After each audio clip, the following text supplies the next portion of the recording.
The next perfect storm in real estate is here, and I'm here to give you your real estate weather forecast for our neck of the woods and to give you some guidance through the storm.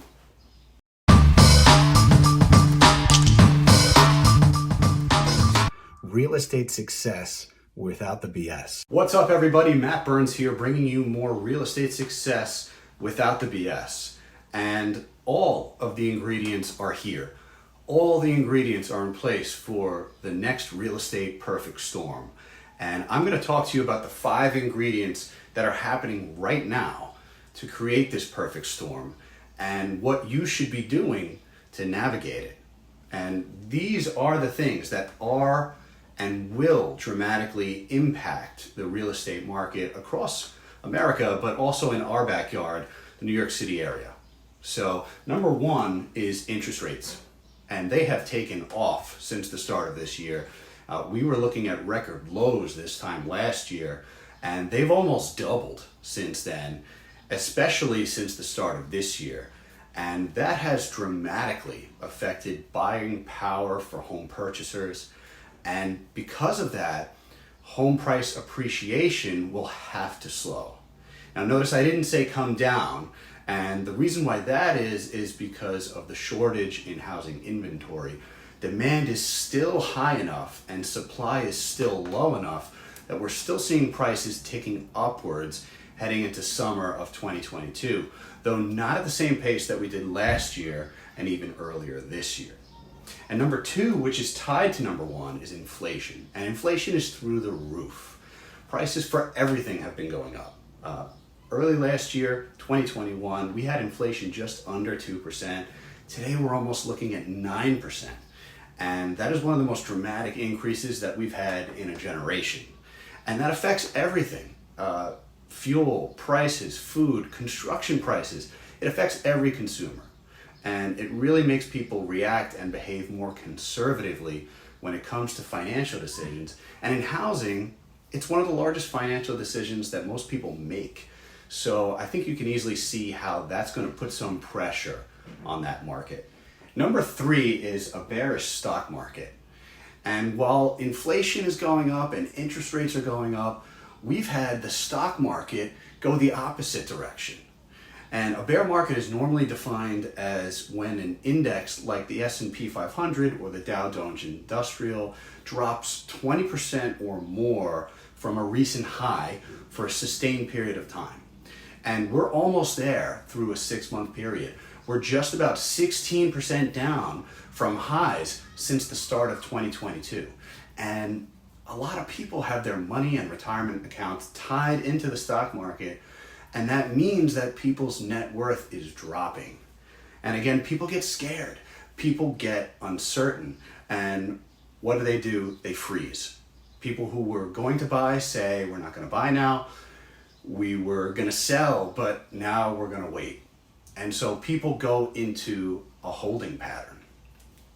And number 4 is supply chain shortages, which has been going on since the start of COVID. It's nothing really new, but it's still happening. And in some areas, it's continuing to be here, and it's actually gotten worse in some areas. You know, the White House recently said that food shortages should be expected in the near future. Really hard to believe here in the United States, but that definitely has a destabilizing effect. And we've got a baby food shortage right now, and I really feel bad for all the families that affects. And when stuff like this happens, it makes people and consumers take a step back and say, I don't know what's going to happen. I don't know what's going on, but I don't like it. And I'm not feeling good right now about the way things are looking.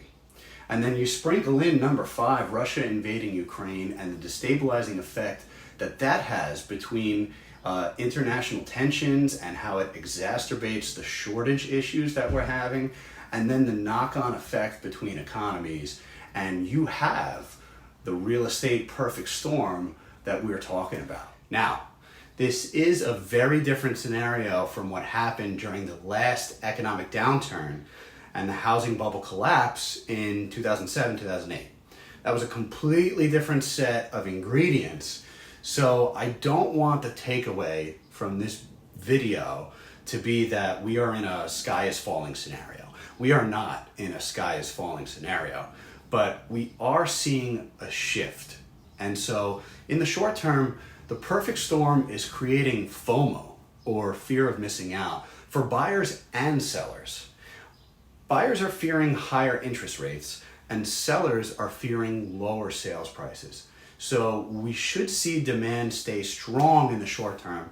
And I also expect inventory to pick up a bit because of seasonal trends over the next 2 months, and also because record high prices look very appetizing for those who have clarity on their next move. Now, in the long term, I see interest rates continuing to rise along with inflation, and that will certainly cool the jets of the appreciation that we've seen in home prices.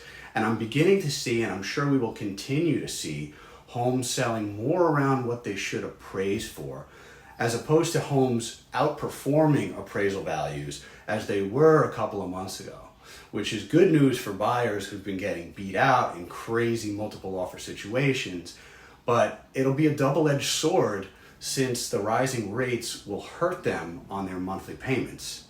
So if you have any questions for me, or you want to talk about something a little more specific to your scenario, I'll put my email address and phone number in the video description here, and reach out to me anytime.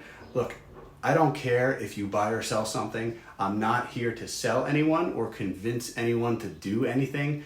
I'm here to help, because relationships over transactions. Love you guys. Talk to you soon.